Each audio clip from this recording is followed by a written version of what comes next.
ದಕ್ಷಿಣ ಕನ್ನಡದಲ್ಲಿ ಬಿಜೆಪಿ ವಿರುದ್ಧ ಎಡಪಕ್ಷಗಳಿಂದ ರಣವ್ಯೂಹ. ಕಾಂಗ್ರೆಸ್ ಅಭ್ಯರ್ಥಿ ಪದ್ಮರಾಜ್ ಗೆಲ್ಲಿಸೋದಕ್ಕೆ ಎಸ್ಡಿಪಿಐ ಪ್ಲಾನ್ ಮಾಡಿಕೊಂಡಿದೆ. ಅಭ್ಯರ್ಥಿಯನ್ನ ಕಣಕ್ಕಿಳಿಸದೆ ಕಾಂಗ್ರೆಸ್ಗೆ ಎಸ್ಡಿಪಿಐ ಸಾಥ್ ನೀಡ್ತಾ ಇದೆ. ದಕ್ಷಿಣ ಕನ್ನಡದಲ್ಲಿ ಈಗ ಬಿಜೆಪಿ ವಿರುದ್ಧ ಎಡಪಕ್ಷಗಳಿಂದ ರಣವ್ಯೂಹ. ಎಸ್ಡಿಪಿಐ ಅಭ್ಯರ್ಥಿಯನ್ನ ಕಣಕ್ಕಿಳಿಸದೆ ಕಾಂಗ್ರೆಸ್ಗೆ ಸಪೋರ್ಟ್ ಮಾಡ್ತಾ ಇದೆ. ಎಸ್ಡಿಪಿಐ ಅಭ್ಯರ್ಥಿ ಕಣಕ್ಕಿಳಿದಿದ್ದೇ ಆದ್ರೆ ಅದರಿಂದ ನಷ್ಟ ಆಗ್ತಾ ಇತ್ತು. ಈಗ ಕಣಕ್ಕಿಳಿಸ್ತಾ ಇಲ್ಲ, ಹಾಗಾಗಿ ಕಾಂಗ್ರೆಸ್ಗೆ ಪ್ಲಸ್ ಆಗುತ್ತೆ. ಮುಸ್ಲಿಂ ಮತ ವಿಭಜನೆ ಆಗದೇ ಇರೋದ್ರಿಂದ ಕಾಂಗ್ರೆಸ್ಗೆ ಲಾಭ ಆಗುತ್ತೆ ಅನ್ನೋ ಲೆಕ್ಕಾಚಾರ. ಸಿಪಿಐಎಂನಿಂದಲೂ ಕೂಡ ಅಭ್ಯರ್ಥಿ ಹಾಕದೆ ಕಾಂಗ್ರೆಸ್ಗೆ ಸಾಥ್. ಕೇವಲ ಎಸ್ಡಿಪಿಐ ಮಾತ್ರ ಅಲ್ಲ, ಈಗ ಸಿಪಿಐಎಂ ಕೂಡ ಕ್ಯಾಂಡಿಡೇಟ್ ಅನ್ನ ಹಾಕಿಲ್ಲ. ಸೊ ಇದು ಕೂಡ ಕಾಂಗ್ರೆಸ್ಗೆ ಲಾಭ ಆಗುತ್ತೆ. ಮುಸ್ಲಿಂ ಮತ್ತು ಕ್ರೈಸ್ತ ಮತಗಳು ಒಡೆಯದಂತೆ ರಣತಂತ್ರವನ್ನ ಹೆಣಿಲಾಗ್ತಾ ಇದೆ. ಕಳೆದ ಲೋಕಸಭಾ ಚುನಾವಣೆಯಲ್ಲಿ ಎಸ್ಡಿಪಿಐ ಅಖಾಡಕ್ಕಿಳಿದಿತ್ತು. ಈಗ ಎಸ್ಡಿಪಿಐ ಸ್ಪರ್ಧೆಯಿಂದ ಮುಸ್ಲಿಂ ಮತಗಳ ವಿಭಜನೆ ಆಗಿತ್ತು. ಬಿಜೆಪಿಗೆ ಹಾಗಾದ್ರೆ ಈ ರಣತಂತ್ರ ಮುಳುವಾಗತ್ತಾ? ಕರಾವಳಿಯ ಧರ್ಮ ದಂಗಲೇನಿದೆ ಇದು ಕೂಡ ಬಿಜೆಪಿಗೆ ಮುಳು ಆಯ್ತಾ? ಹಾಗಾದ್ರೆ ಬಿಜೆಪಿ ಸೋಲಿಸೋದಿಕ್ಕೆ ಎಸ್ಡಿಪಿಐ ಸಿಪಿಐಎಂ ಪಕ್ಷದ ರಣವ್ಯೂಹ ಈಗಾಗಲೇ ರೆಡಿ ಆಗಿದೆ. ಅಲ್ಪಸಂಖ್ಯಾತ ಮತ ಬ್ಯಾಂಕ್ ಅನ್ನ ಭದ್ರಪಡಿಸಿಕೊಳ್ಳೋದಿಕ್ಕೆ ಕಾಂಗ್ರೆಸ್ ಈ ಮೂಲಕ ಪ್ಲಾನ್ ಮಾಡ್ಕೊಳ್ತಾ ಇದೆ. ದಕ್ಷಿಣ ಕನ್ನಡ ಅಖಾಡದಿಂದ ಎಸ್ಡಿಪಿಐ ಈಗ ಹಿಂದೆ ಸರಿದಿದೆ. ಕೇರಳದ ನಂತರ ಕರ್ನಾಟಕದಲ್ಲೂ ಕೂಡ ಅದೇ ಪ್ರಯೋಗವನ್ನ ಮಾಡ್ತಾ ಇದೆ ಎಸ್ಡಿಪಿಐ ಮುಖಂಡ ಸುನೀಲ್ ಕುಮಾರ್ ವಜಾ ಈ ಬಗ್ಗೆ ಸ್ಪಷ್ಟನೆಯನ್ನ ಕೊಟ್ಟಿದ್ದಾರೆ. ಸೋಲಿಸಬೇಕು ಅಂತ ಉದ್ದೇಶದಿಂದ ನಾವು ಈ ಚುನಾವಣೆಯಲ್ಲಿ ಸ್ಪರ್ಧಿಸದೇ ಇರಲಿಕ್ಕೆ ತೀರ್ಮಾನ ಮಾಡಿದ್ದು. ನಮ್ಮ ಅಧಿಕೃತ ಬೆಂಬಲ ಇಷ್ಟುವರೆಗೆ ಯಾರಿಗೆ ಅಂತ ನಾವು ವ್ಯಕ್ತಪಡಿಸಲಿಲ್ಲ. ದಕ್ಷಿಣ ಕನ್ನಡ ಜಿಲ್ಲೆಯಲ್ಲಿ ಕಾಂಗ್ರೆಸ್ ಸೇರಿದಂತೆ ಬಹಳಷ್ಟು ರಾಜಕೀಯ ಪಕ್ಷಗಳು, ಅದೇ ರೀತಿ BSP ಬೇರೆ ಬೇರೆ ರಾಜಕೀಯ ಪಕ್ಷಗಳು ಇಲ್ಲಿ ಸ್ಪರ್ಧೆ ಮಾಡ್ತಾ ಇದೆ. ಎಲ್ಲರೂ ಕೂಡ ನಮ್ಮ ಸಂಪರ್ಕದಲ್ಲಿದ್ದಾರೆ. ಒಂದು ವೇಳೆ ನಾವು ಸ್ಪರ್ಧೆ ಮಾಡಲಿಲ್ಲದಿದ್ದರೆ ನಾವು ಸ್ಪರ್ಧೆ ಮಾಡುವುದಿಲ್ಲ ಅಂತ ಈಗ ತೀರ್ಮಾನ ಮಾಡಿದ್ದೇವೆ. ನಮ್ಮ ಮತ ನಮ್ಮದು ಕ್ಯಾಡರ್ ಬೇಸ್ ಪಾರ್ಟಿ ಆಗಿರ್ತದೆ. ನಾವು ಯಾರಿಗೆ ಮತ ಕೊಡಬೇಕು ಅಂತ ಹೇಳುವಂಥದ್ದು ನಮ್ಮ ಚುನಾವಣೆಗಿಂತ ಸ್ವಲ್ಪ ದಿವಸ ಮೊದಲು ನಾವು ಅದನ್ನು ನಮ್ಮ ಕ್ಯಾಡರ್ಗಳಿಗೆ, ನಮ್ಮ ವೆಲ್ವಿಷರಿಗೆ, ಅದೇ ರೀತಿ ನಮ್ಮ ಬೆಂಬಲಿಗರಿಗೆ, ನಾವು ಅದೇ ರೀತಿ ಸಾರ್ವಜನಿಕರಿಗೆ ನಾವು ತಿಳಿಸ್ತೇವೆ. ಬಿಜೆಪಿ ಈ ಬಾರಿಯ ಲೋಕಸಭಾ ಚುನಾವಣೆಯಲ್ಲಿ ದಕ್ಷಿಣ ಕನ್ನಡ ಜಿಲ್ಲೆಯ ಈ ಕ್ಷೇತ್ರದಲ್ಲಿ ನಾವು ಸಿಪಿಐಎಂ ಪಕ್ಷ ಸ್ಪರ್ಧನೆ ಮಾಡ್ತಾ ಇಲ್ಲ.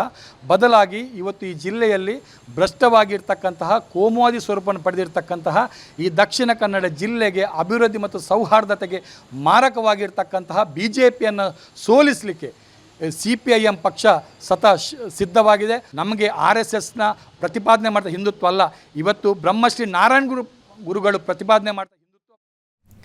ಇನ್ನು ಇದೇ ವಿಚಾರಕ್ಕೆ ಸಂಬಂಧಪಟ್ಟ ಹಾಗೆ ಮಾಹಿತಿಯನ್ನ ಕೊಡ್ತಾರೆ ನಮ್ಮ ಪ್ರತಿನಿಧಿ ಭರತ್. ಇದೀಗ ನಮ್ಮ ಜೊತೆ ಸಂಪರ್ಕದಲ್ಲಿದ್ದಾರೆ. ಭರತ್, ದಕ್ಷಿಣ ಕನ್ನಡದಲ್ಲಿ ಈ ಬಾರಿ ಹೇಗಾದ್ರೂ ಮಾಡಿ ಬಿಜೆಪಿಯನ್ನ ಸೋಲಿಸಲೇಬೇಕು ಅಂತ ಎಡಪಕ್ಷಗಳು ನಿರ್ಧಾರ ಮಾಡಿದ ಹಾಗೆ ಕಾಣಿಸ್ತಾ ಇದೆ. ಸೊ ಹಾಗಾಗಿ ಬಹಳ ಲೆಕ್ಕಾಚಾರ ನಡೀತಾ ಇರುವಂಥದ್ದು. ಏನೆಲ್ಲ ಲೆಕ್ಕಾಚಾರ? ಈಗ ಎಸ್ಡಿಪಿಐ ಸಿಪಿಐಎಂನಿಂದ ಏನೆಲ್ಲ ಸ್ಪಷ್ಟನೆಗಳು ಸಿಗ್ತಾ ಇದೆ? ವೀಣಾ, ಹೌದು, ದಕ್ಷಿಣ ಕನ್ನಡ ಜಿಲ್ಲೆಯ ರಾಜಕೀಯ ಇತಿಹಾಸವನ್ನು ನೋಡ್ತಾ ಹೋದ್ರೆ ಇಲ್ಲಿ ಇದನ್ನ ಬಿಜೆಪಿಯ ಭದ್ರಕೋಟೆ ಅಂತ ಕರೀತಾರೆ. ಅದರ ಜೊತೆಗೆ ಹಿಂದುತ್ವದ ಅನೇಕ ಓಟ್ಗಳು, ಅದರ ಜೊತೆಗೆ ಅಲ್ಪಸಂಖ್ಯಾತ ಓಟ್ಗಳು ಬಹಳ ದೊಡ್ಡ ಪ್ರಮಾಣದಲ್ಲಿ ಇರುವಂತಹ ಕಾರಣದಿಂದಾಗಿ ಇಲ್ಲಿ ಕಾಂಗ್ರೆಸ್ ಮತ್ತೆ ಬಿಜೆಪಿಯ ಮಧ್ಯೆ ಬಹಳ ವರ್ಷಗಳ ಹಿಂದೆ ನೆಕ್ ಟು ನೆಕ್ ಫೈಟ್ ಬರ್ತಾ ಇತ್ತು. ಆದ್ರೆ ಯಾವಾಗ ಇಲ್ಲಿ ಎಸ್ಡಿಪಿಐ ತನ್ನ ಧರ್ಮಾತೀತವಾದ ರಾಜಕಾರಣವನ್ನು ನಡೆಸಿಕೊಂಡು ಬಂದಿದ್ಯೋ ಆ ಬಳಿಕ 2014ರಿಂದ ಎಸ್ಡಿಪಿಐ ಕೂಡ ತನ್ನ ತೆಕ್ಕೆಗೆ ಒಂದಷ್ಟು ಓಟ್ಗಳನ್ನು ಹಾಕಿತ್ತು. 2014ರಲ್ಲಿ ಸುಮಾರು 27,000 ಓಟ್ಗಳು ಬಿದ್ದಿದ್ರೆ 2019 ಚುನಾವಣೆಯಲ್ಲಿ ಸುಮಾರು 46ರಿಂದ 50,000 ಒಳಗಡೆ ಅವರಿಗೆ ಮತಗಳು ಬಿದ್ದಿತ್ತು. ಹಾಗಾಗಿ ಈ ವರ್ಷ ಅವರು ಚುನಾವಣೆಗೆ ನಿಂತಿದ್ರೆ ಸುಮಾರು ಇನ್ನೂ ಕೂಡ ಹೆಚ್ಚು ಓಟ್ಗಳನ್ನು ಪಡೆಯುವ ಸಾಧ್ಯತೆಗಳಿತ್ತು. ಯಾಕಂದ್ರೆ ಕರಾವಳಿಯಲ್ಲಿ ಈ ಒಂದು ಲೋಕಸಭಾ ಚುನಾವಣೆ 2014ರಿಂದ 19 ಬಳಿಕದ ಲೋಕಸಭಾ ಚುನಾವಣೆಯ ನಂತರ ಸಾಕಷ್ಟು ವಿವಾದಗಳು, ಅಲ್ಪಸಂಖ್ಯಾತರಿಗೆ ಡ್ಯಾಮೇಜ್ ಮಾಡುವಂತ ಅನೇಕ ಘಟನೆಗಳು ನಡೆದಿದೆ. ಪ್ರಮುಖವಾಗಿ ಹಿಜಾಬ್ ಪ್ರಕರಣ ಆದ ನಂತರ ಇಲ್ಲಿ ವ್ಯಾಪಾರದ ಧರ್ಮದಂಗಲ್ಗಳಾಯಿತು. ಅದರ ಜೊತೆಗೆ CAA ಜಾರಿಗೆ ತರುವಂತ ನಿಟ್ಟಿನಲ್ಲಿ ನಡೆದಂತಹ ಗಲಾಟೆಗಳಾಗಿರ್ಬೋದು, ಸಂಘರ್ಷಗಳಾಗಿರ್ಬೋದು. ಪಾಪ್ಯುಲರ್ ಫ್ರಂಟ್ ಆಫ್ ಇಂಡಿಯಾ ಸಂಘಟನೆಯನ್ನ ನಿಷೇಧ ಮಾಡತಕ್ಕಂಥ ಸಂದರ್ಭದಲ್ಲಿ ಒಂದಷ್ಟು ಮುಸ್ಲಿಂ ಯುವಕರ ಅದರಲ್ಲಿ ಏನು ಕಾರ್ಯಕರ್ತರು ಗುರುತಿಸಿಕೊಂಡಿದ್ರು, ಅವರ ಬಂಧನಗಳಾಯಿತು. ಈ ಮೂಲಕ ಮುಸ್ಲಿಂ ಓಟ್ಗಳು ಬಹಳ ಗಟ್ಟಿಯಾಗಿ ಈಗ ನಿಂತಿರುವಂತದ್ದು. ಆದ್ರೆ ಈ ಸಂದರ್ಭದಲ್ಲಿ ಎಸ್ಡಿಪಿಐ ಚುನಾವಣೆಗೆ ನಿಂತರೆ ಆ ಓಟ್ಗಳು ಎಸ್ಡಿಪಿಐಗೆ ಹೋಗುವಂತ ಆತಂಕಗಳು ಕೂಡ ಇತ್ತು. ಆದ್ರೆ ಈಗ ಎಸ್ಡಿಪಿಐ ಅತ್ಯಂತ ಸ್ಪಷ್ಟವಾಗಿ ತನ್ನ ನಿಲುವನ್ನು ಸ್ಪಷ್ಟಪಡಿಸಿದೆ. ನಾವು ಯಾವುದೇ ಚುನಾವಣೆಗೆ ಸ್ಪರ್ಧೆಯನ್ನ ಮಾಡ್ತಾ ಇಲ್ಲ ಅನ್ನುವಂಥದ್ದು.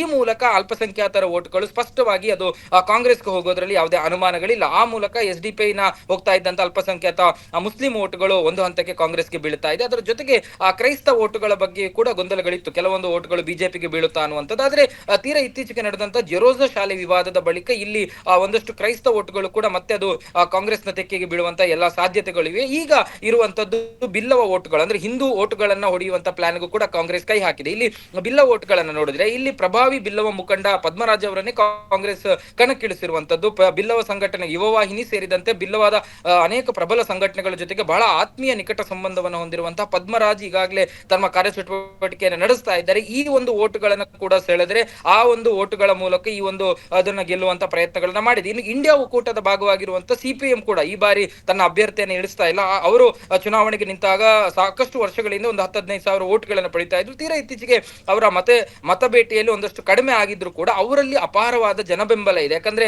ಅನೇಕ ಸಭೆಗಳನ್ನ ನಡೆಸಿ 8 ವಿಧಾನಸಭಾ ಕ್ಷೇತ್ರಗಳಲ್ಲೂ ಕೂಡ ಅವರು ಸಭೆಗಳನ್ನ ನಡೆಸ್ತಾ ಇದ್ದಾರೆ. ಅದರ ಮೂಲಕ ಜಾಗೃತಿಗಳನ್ನ ಮೂಡಿಸ್ತಾ ಇದ್ದಾರೆ. ಬಹಳ ನೇರವಾಗಿ ಕಾಂಗ್ರೆಸ್ಗೆ ತಮ್ಮ ಓಟ್ ಅನ್ನ ಹಾಕಿ ಅನ್ನುವಂಥದ್ದನ್ನ ಸಿಪಿಎಂ ಕೂಡ ಮಾಡ್ತಾ ಇದೆ. ಒಂದು ಹಂತಕ್ಕೆ ಇದನ್ನ ನಾವು ನೋಡ್ತಾ ಹೋದ್ರೆ ಕೇರಳದ ಮಾದರಿಯಲ್ಲಿ, ಅಂದ್ರೆ ಕೇರಳದಲ್ಲಿ ಯಾವ ರೀತಿಯಾಗಿ ಅವರು ಚುನಾವಣೆಯ ಒಗ್ಗಟ್ಟನ್ನ ಪ್ರದರ್ಶನ ಮಾಡ್ತಾ ಇದ್ರು ಅದೇ ರೀತಿಯಾದಂತಹ ಒಗ್ಗಟ್ಟನ್ನ ಕರ್ನಾಟಕದ ಚುನಾವಣೆಯಲ್ಲಿ ಪ್ರಮುಖವಾಗಿ ದಕ್ಷಿಣ ಕನ್ನಡ ಜಿಲ್ಲೆಯ ಈ ಒಂದು ಚುನಾವಣೆಯಲ್ಲಿ ಬಿಜೆಪಿ ವಿರುದ್ಧ ಎಲ್ಲ ಎಡಪಕ್ಷಗಳು ಮತ್ತು SDPI ಸೇರಿದಂತೆ ಎಲ್ಲ ರಾಜಕೀಯ ಪಕ್ಷಗಳು ಕೂಡ ಒಟ್ಟಾಗಿ ಚುನಾವಣೆ ಎದುರಿಸುವಂತ ಎಲ್ಲ ತಯಾರಿಗಳನ್ನು ನಡೆಸಿದೆ.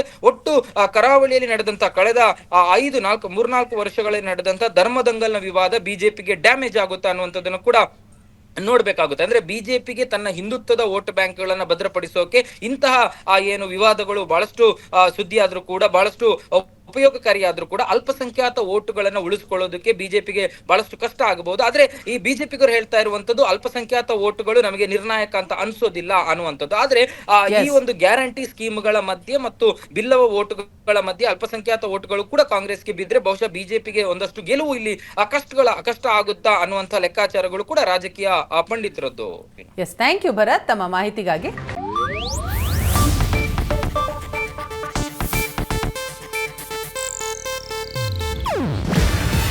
ಇದು ಏಷ್ಯಾನೆಟ್ ನ್ಯೂಸ್ ನೆಟ್ವರ್ಕ್ ಪ್ರಸ್ತುತಿ. ನೀವು ನೋಡ್ತಿದ್ದೀರಾ ಏಷ್ಯಾನೆಟ್ ಸುವರ್ಣ ನ್ಯೂಸ್.